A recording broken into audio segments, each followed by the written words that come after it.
ഇത് മാസ് മോട്ടോഴ്സിൽ നിന്നാണ് Honda deo വണ്ടി ജനറൽ സർവീസായിട്ട് കയറ്റിയതാണ്. അപ്പോൾ നമ്മൾ ഫസ്റ്റ് റോഡ് ടെസ്റ്റ് നടത്തുന്ന സമയത്ത് ഫ്രണ്ട് ഷോക്കൊക്കെ കംപ്ലൈൻറ്റ് ഉണ്ട്. അതായത് നല്ല ഗട്ടറിലൊക്കെ ചാടുന്ന സമയത്ത് അത്യാവശ്യം ഒരു ചെറിയ ഗട്ടർ ചാടിയപ്പോൾ ഫ്രണ്ടിൽ നിന്ന് നല്ല ജർക്കിങ് കാണിക്കുന്നുണ്ട്, നല്ല തെറിപ്പ് കാണിക്കുന്നുണ്ട്. അതുപോലെ തന്നെ ബാക്ക് സൈഡിൽ നിന്ന് നല്ല തെറിപ്പ് കാണിക്കുന്നുണ്ട് കേട്ടോ.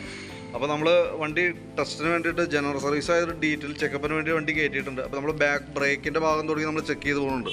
അപ്പോൾ ഇതുമ്പോൾ കിടക്കണ ലൈനർ, ബാക്ക് ബ്രേക്ക് ലൈനർ കിടക്കുന്നത് കമ്പനി ലൈനർ അല്ല, ഡ്യൂപ്ലിക്കേറ്റ് ലൈനറാണ് കിടക്കണത്. അപ്പോൾ നമുക്ക് അതിൻ്റെ ഒരു ചതയണ പോലെ ഒരു കംപ്ലയിൻറ്റ് നമ്മൾ ബ്രേക്ക് പിടിക്കുമ്പോൾ കാണിക്കുന്നത് ഈ ലൈനർ ഇട്ടേക്കണ കാരണമാണ് കേട്ടോ. അപ്പോൾ നമ്മൾ ഈ ലൈനർ ഇപ്പോൾ എന്തെങ്കിലും മാറ്റണമെന്നില്ല, പുതിയ ലൈനറാണ്. പക്ഷേ എന്താ പോലെ നമുക്ക് അടുത്ത പ്രാവശ്യം മാറ്റിയിടമേ ഒറിജിനൽ പാർട്സ് മേടിച്ചിടാനായിട്ട് പ്രത്യേകം ശ്രദ്ധിക്കുക. കാരണം എന്ന് വെച്ചാൽ ഇത് ശരിക്കും പറഞ്ഞാൽ കിടക്കുന്തോറും നമുക്ക് ഹബിനും കംപ്ലൈൻ്റ് ആണ്, ബ്രേക്കും കംഫർട്ടായിരിക്കില്ല, തള്ളണ സമയത്തൊക്കെ ഒരു ടൈറ്റ് കാണിക്കാനുള്ള സാധ്യത കൂടുതലാണ്. അപ്പോൾ മാറ്റിയിടുന്ന സമയത്ത് ജെനുവിൻ പാർട്സ് യൂസ് ചെയ്യാനായിട്ട് ശ്രദ്ധിക്കുക. അതേപോലെ തന്നെ ഈ ബ്രേക്ക് ക്യാമൊക്കെ ഒന്ന് അഴിച്ച് ഗ്രീസ് ചെയ്തിടാം. അതേപോലെ ബാക്ക് വീലിൻ്റെ ബെയറിംഗ് നമ്മൾ ചെക്ക് ചെയ്ത് വേറെ പറയത്ത കംപ്ലൈൻ്റ് ഒന്നുമില്ല. ബാക്ക് ടയർ കിടക്കുന്നത് കട്ട കൂടുതലുള്ള മോഡലാണ്. നമുക്ക് ഈ മോഡൽ ശരിക്കും പറഞ്ഞ് ഉപയോഗിക്കുമ്പോൾ വണ്ടിക്ക് കംഫർട്ടായിരിക്കില്ല, ഓടിക്കാൻ സ്മൂത്ത് ഉണ്ടാവില്ല, വണ്ടി ഓടുന്ന സമയത്ത് മൂളിച്ച സൗണ്ടൊക്കെ കാണിക്കാനുള്ള സാധ്യതയുണ്ടെന്നല്ല കംപ്ലൈൻറ്റ് ഉണ്ടാവും. പിന്നെ എന്ന് പറഞ്ഞാൽ ഫ്രണ്ട് ഹബിൻ്റെ വീൽ ഹബിൻ്റെ ഭാഗത്തായാലും വേറെ പറയത്തക്ക സ്ക്രാച്ചോ കാര്യങ്ങളൊന്നുമില്ല. അപ്പോൾ നിലവിൽ നമ്മൾ എന്താ ചെയ്യേണ്ടതെന്ന് വെച്ചാൽ ബ്രേക്ക് ലൈനറിൻ്റെ ഭാഗത്ത് ക്ലീൻ ചെയ്ത് റീസെറ്റ് ആക്കണമുള്ളൂ തൽക്കാലം. ലൈനർ മാറ്റണ സമയത്ത് ഒറിജിനൽ മേടിച്ചിടാനായിട്ട് ശ്രദ്ധിച്ചാൽ മതി. പിന്നെ നമുക്ക് അതിൻ്റെ എയർ ഫിൽട്ടർ ക്ലച്ചിൻ്റെ ഭാഗമൊക്കെ ചെക്ക് ചെയ്യുന്നുണ്ട്. എയർ ഫിൽട്ടർ നമ്മൾ നോക്കുമ്പോൾ നമ്മൾ കിടക്കുന്ന എയർ ഫിൽട്ടറും ഒറിജിനൽ ഫിൽട്ടറല്ല, ഡ്യൂപ്ലിക്കേറ്റ് ഫിൽട്ടറാണ് കിടക്കുന്നത്. അപ്പോൾ ഈ എയർ ഫിൽട്ടർ നമ്മൾ കൈയോടെ മാറ്റിയിട്ടില്ലെങ്കിൽ എന്താ പറ്റുന്നതെന്ന് അറിയാമോ? ഇതിപ്പോൾ ഒറിജിനൽ പാർട്സ് ഇത് പെട്ടെന്ന് മാറ്റിയിടേണ്ട സംഭവമാണ്. കാരണം ഇത് മാറ്റിയിട്ടില്ലെങ്കിൽ സംഭവിക്കാൻ പോകുന്നത് ഹെഡിനകത്ത് കരിയുടെ അളവ് കൂടുതൽ കയറി നമുക്ക് ഹെഡിനകത്ത് കരി കയറിയിട്ടുള്ള കംപ്ലയിൻസുകൾ, കംപ്രഷൻ ലീക്കേജ്, മൈലേജ് കുറവ്, വലിയ കുറവ്, അങ്ങനത്തെ പ്രോബ്ലംസ് പെട്ടെന്ന് കാണിക്കാൻ ഇതൊരു കാരണമാവും. ഡ്യൂപ്ലിക്കേറ്റ് പാർട്സാണ് ഈ കിടക്കുന്നത് കേട്ടോ. അപ്പോൾ ഇതും ഈ പ്ലഗും കൂടി എത്രയും പെട്ടെന്ന് മാറ്റി കളയാം. കാരണം എന്ന് വെച്ച് കഴിഞ്ഞാൽ ഇപ്പോൾ ബ്രേക്ക് ലൈനർ നമുക്കിപ്പോൾ കിടക്കുന്ന ഒറിജിനൽ അല്ലെങ്കിൽ തൽക്കാലം അത് കിടക്കട്ടെ എന്ന് വയ്ക്കാം. പക്ഷേ ഇത് വെച്ചിട്ട് ഉണ്ടാകുന്ന കംപ്ലയിൻറ്റ്സ് നമുക്ക് വളരെ വലുതായിരിക്കും. അപ്പോൾ ഒരുപാട് കോസ്റ്റ് വരുന്ന പണി ഇതിൻ്റെ മൂലം നമുക്ക് കിട്ടും. അപ്പോൾ അതില്ലാതിരിക്കാനായിട്ട് കൈയോടെ മാറ്റി കളയാം. പിന്നെ അതേപോലെ തന്നെ ക്ലച്ചിൻ്റെ ഭാഗം നമ്മൾ ചെക്ക് ചെയ്യുന്നുണ്ട്. ക്ലച്ച് ഭാഗം ചെക്ക് ചെയ്യുന്ന സമയത്ത് നമുക്ക് ഈ ക്രാങ്ക് ഷാഫ്റ്റിൻ്റെ ഈ സൈഡിൽ തന്നെ ഓയിൽ സീൽ ചെറിയൊരു ലീക്ക് തുടങ്ങിയിട്ടുണ്ട്. അപ്പോൾ നമുക്ക് ആ ഓയിൽ സീൽ കൈയോടെ മാറ്റിയിടാം. അതേപോലെ തന്നെ ക്ലച്ച് ഭാഗം ഒന്ന് ക്ലീൻ ചെയ്യാനും ചെക്ക് ചെയ്യാനൊക്കെ ആയിട്ട് നമ്മൾ അയച്ചാണ്. ബെൽറ്റിൻ്റെ കണ്ടീഷൻ നോക്കുന്നുണ്ട്. ബെൽറ്റിൻ്റെ കണ്ടീഷനും ഈ സെൻറ്റർ ഭാഗമൊക്കെ നല്ല രീതിയിൽ പൊട്ടൽ വീണിരിക്കുന്നു കേട്ടോ. അപ്പോൾ നമുക്കത് കൈയോടെ അത് മാറ്റിയിടുന്നതായിരിക്കും നല്ലത്. കമ്പനി ബെൽറ്റാണ്, പക്ഷെ എന്നാൽ പോലും ഈ സൈഡൊക്കെ നല്ല രീതിയിൽ പൊട്ടിയിരിക്കുന്നുണ്ട്. അപ്പോൾ കൈയോടെ മാറ്റുകയാണെങ്കിൽ അതാണ് ബെറ്റർ. കാരണം എന്ന് വെച്ചാൽ ചിലപ്പോൾ അടുത്ത സർവീസ് വരെ ചിലപ്പോൾ കിടന്നു വരും കേട്ടോ. പിന്നെ അതേപോലെ ക്ലച്ചിൽ അത്യാവശ്യം കുറച്ച് കംപ്ലയിൻസുകളുണ്ട്. നമുക്ക് അതിനകത്ത് ഈ വേരിയേറ്റർ ബോഡിയൊക്കെ നോക്കുമ്പോൾ അതിൻ്റെ ഈ സെൻറ്റർ ഭാഗം നോക്കുമ്പോൾ ഈ ബുഷൊക്കെ കംപ്ലൈൻറ്റ് വന്നിട്ട് നല്ല രീതിയിൽ ഓവലായിട്ടുണ്ട്. അപ്പോൾ അതുകൊണ്ട് തന്നെ ബാക്ക് സൈഡിൽ നിന്ന് നമുക്കൊരു സൗണ്ട് വ്യത്യാസവും ജർക്കിങ് കാണിക്കുന്നതിൻ്റെയും ഒരു റീസൺ ഇതാണ്. ജർക്കിങ് കാണിക്കുന്നത് ഇത് മാത്രമല്ല, അതിന് വേറെയും കാരണമുണ്ട്. ജസ്റ്റ് അത് ഞാൻ പറഞ്ഞുതരാം. ഇപ്പം നമുക്ക് നിലവിൽ ഈ വീല് മാറണം, അതേപോലെ തന്നെ ഈ ബോസ് ഡ്രൈവും മാറ്റിയിടണം. പിന്നെ അതേപോലെ തന്നെ അതിൻ്റെ ഉള്ളിൽ ഉപയോഗിച്ചേക്കണ ഈ വെയിറ്റ് സെറ്റൊക്കെ ഡ്യൂപ്ലിക്കേറ്റാണ്. ഈ കിടക്കുന്നതൊന്നും ഒറിജിനലല്ല. തൽക്കാലം ഇപ്പോൾ മാറ്റമൊന്നും വേണ്ട, എന്തെങ്കിലും നമ്മൾ പൈസ കൊടുത്ത് മേടിച്ചേക്കണതാണ്. അടുത്ത പ്രാവശ്യമൊക്കെ നമുക്ക് മാറ്റേണ്ടി വരുമ്പോൾ ഒറിജിനൽ പാർട്സ് ഇടാനായിട്ട് ശ്രദ്ധിക്കുക. ഇതൊക്കെ നമുക്ക് ഒരുപാട് സാമ്പത്തിക നഷ്ടം ഉണ്ടാക്കി വയ്ക്കുന്ന കാര്യങ്ങളാണ് കേട്ടോ. പിന്നെ അതേപോലെ തന്നെ ബെൻഡെക്സൊക്കെ നമ്മൾ ചെക്ക് ചെയ്യുമ്പോൾ ഓക്കെയാണ്, വേറെ പ്രോബ്ലം ഒന്നുമില്ല.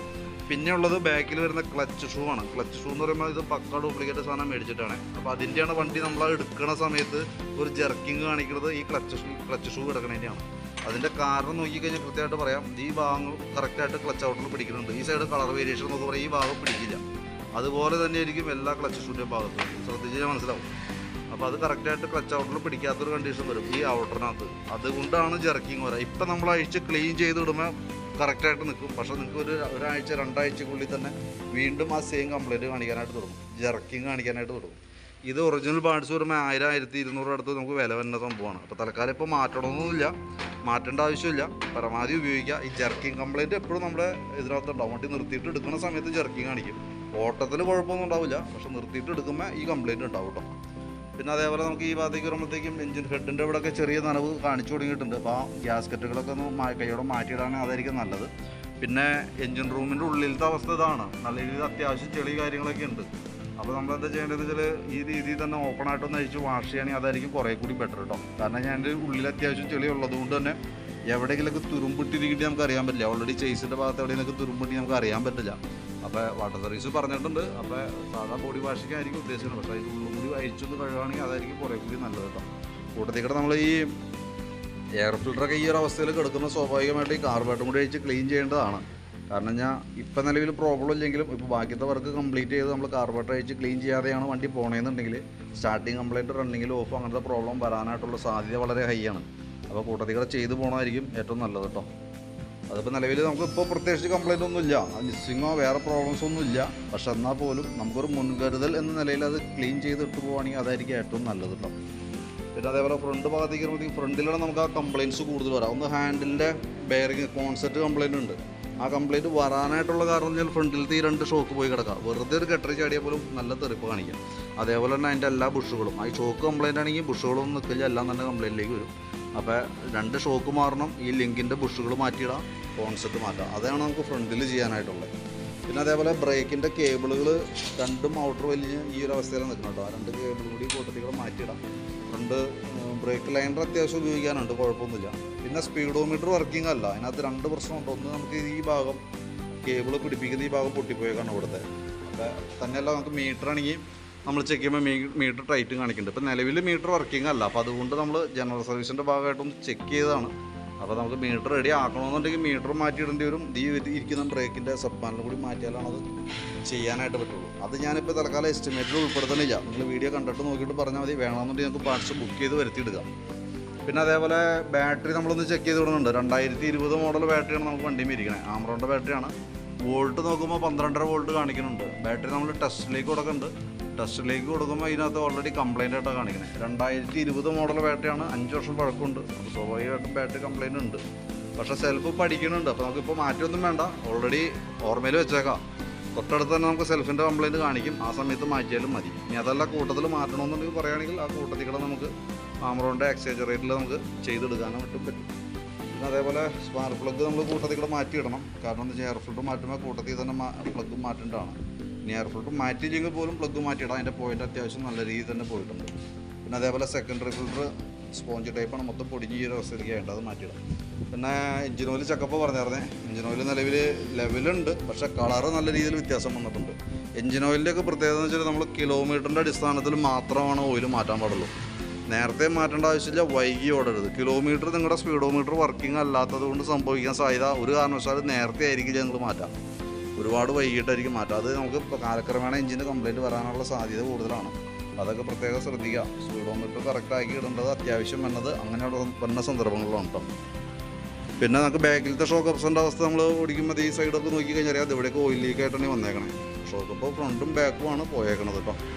അപ്പോൾ ഷോക്കിൻ്റെ ഭാഗങ്ങൾ ഞങ്ങൾ ഉൾപ്പെടുത്തുന്നുണ്ട്. ഞാനിപ്പോൾ അതിനെ എസ്റ്റിമേറ്റിനകത്ത് നമ്മൾ ചെയ്യാൻ ഉദ്ദേശിക്കുന്ന ഭാഗങ്ങൾ, അത്യാവശ്യം എമർജൻസി ആയിട്ട് ചെയ്യേണ്ട ഭാഗങ്ങൾ നമ്മൾ ഒന്നുകൂടി ഒന്ന് പറയാം. ശ്രദ്ധിച്ചു കഴിഞ്ഞാൽ കൃത്യമായിട്ട് അത് മനസ്സിലാവും നമുക്ക്. ബാക്കിലത്തെ ബ്രേക്ക് ലൈനർ കിടക്കുന്ന ഡ്യൂപ്ലിക്കേറ്റ് ആണ്, പക്ഷേ ഇപ്പോൾ നമുക്കത് മാറ്റണ്ട, നമ്മൾ ക്ലീൻ ചെയ്ത കയറ്റണം. പിന്നെ നമ്മൾ മാറ്റുന്ന ഭാഗങ്ങൾ ഒന്ന് എയർ ഫിൽറ്റർ നമുക്ക് മാറ്റേണ്ടതാണ്. കാരണം അത് പിന്നീടുള്ള ചിലവില്ലാതിരിക്കാനാണ് എയർ ഫിൽറ്റർ ഇപ്പോൾ കൈയോടെ മാറ്റാൻ പറയുന്നത് കേസ്. പിന്നെ അതേപോലെ ഈ ഇരിക്കുന്ന വീല്, അതിൻ്റെ ബോസ് ഡ്രൈവ് നമുക്ക് മാറ്റണം.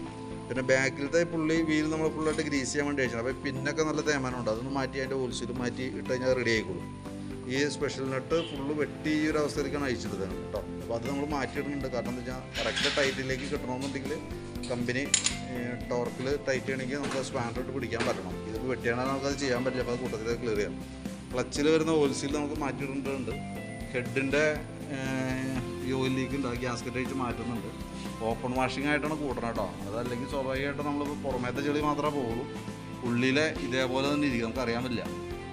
അപ്പോൾ പിന്നീട് നിങ്ങൾക്ക് അഴിച്ച് കാണുമ്പോൾ ഒരു ബുദ്ധിമുട്ട് വരും. അപ്പോൾ അതില്ലാതിരിക്കാനായിട്ട് ഓപ്പണായിട്ടൊന്ന് അഴിച്ച് കഴുകാം.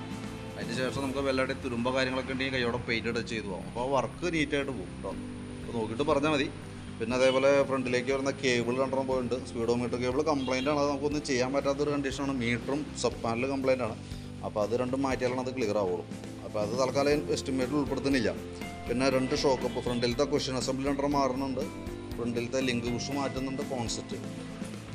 പിന്നെ ഇവരുന്ന പ്ലഗ് മാറ്റി ഇടേണ്ട സെക്കൻഡറി ഫിൽറ്റർ, ഇതൊക്കെയാണ് മെയിനായിട്ട് വരുന്നത് കേട്ടോ. പിന്നെ ഫ്രണ്ടിലത്തെ കവർ മൊത്തത്തിൽ പൊട്ടിപ്പോയിട്ടുണ്ട്, ഈ ഇരിക്കുന്ന കവർ മൊത്തം പൊട്ടിയേക്കണാണ്. അപ്പോൾ ഓൾറെഡി കസ്റ്റമർ അത് മേടിച്ച് നമുക്ക് തന്നിട്ടുണ്ട്. ജെനുവിൻ പാർട്സ് അല്ല, സായി എന്ന് പറയുന്ന കമ്പനിയുടെയാണ് മേടിച്ച് തന്നേക്കണേ. അതാണ് നമ്മൾ സെറ്റ് ചെയ്യുന്നത് കേട്ടോ. അപ്പോൾ അത് നമുക്ക് ഒറിജിനൽ പാർട്സിൻ്റെ ക്വാളിറ്റി എന്തെങ്കിലും കിട്ടില്ല. ഓക്കെ, അപ്പോൾ നമ്മൾ മേടിച്ചാണ് സ്ഥിതിക്ക് സ്വാഭാവികമായിട്ട് അത് സെറ്റ് ചെയ്തേക്കാം. പിന്നെ ഹെഡ്ലൈറ്റ് അസംബ്ലി ഓൾറെഡി അതിൻ്റെ കാല് പൊട്ടിയിട്ടുണ്ട്, അപ്പോൾ നമുക്ക് അത് മാറ്റിയിട്ടേക്കാം, അത് പുതിയത് വയ്ക്കാം. വലിയ ഷേക്ക് ഇല്ലാണ്ടിരിക്കുകയാണെങ്കിൽ അത് കുറച്ചാൾ കിട്ടിക്കോളും, കുഴപ്പമില്ല.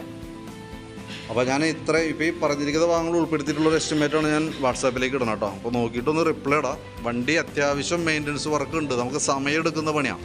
അപ്പോൾ അതുകൊണ്ട് തന്നെ നമ്മൾ സ്വാഭാവികമായിട്ടും നമുക്ക് ഇന്ന് തരാമെന്നുള്ള ധാരണയിലാണ് വണ്ടി കയറ്റിയത്. പക്ഷേ ഇന്നത്തേക്ക് ആവില്ല. ഒന്നോലെ നാളെ വൈകിട്ടത്തേക്ക് അല്ലെങ്കിൽ മറ്റന്നാൾ ഒരു ഉച്ചയാകുമ്പോഴത്തേക്കാണ് വർക്ക് കംപ്ലീറ്റ് ആവുള്ളൂ. വാട്ടർ സർവീസ് അഴിച്ച് കഴുകുന്നുണ്ടെങ്കിൽ കേട്ടോ. അത് അഴിച്ച് കഴുകലാണെന്നുണ്ടെങ്കിൽ നാളെ വൈകിട്ടത്തേക്ക് നമുക്ക് തീർക്കാം. ഇതിപ്പോൾ സ്വാഭാവികമായിട്ട് ഇന്ന് തീരില്ല, അത്യാവശ്യം പണിയുണ്ട്. അപ്പോൾ എന്തെങ്കിലും വീഡിയോ കണ്ടുമ്പോൾ നോക്കിയിട്ടൊന്ന് റിപ്ലൈ ഇടണം. അതനുസരിച്ചിട്ടാണ് നമുക്ക് വർക്ക് കംപ്ലീറ്റ് ചെയ്യാൻ പറ്റുള്ളൂ.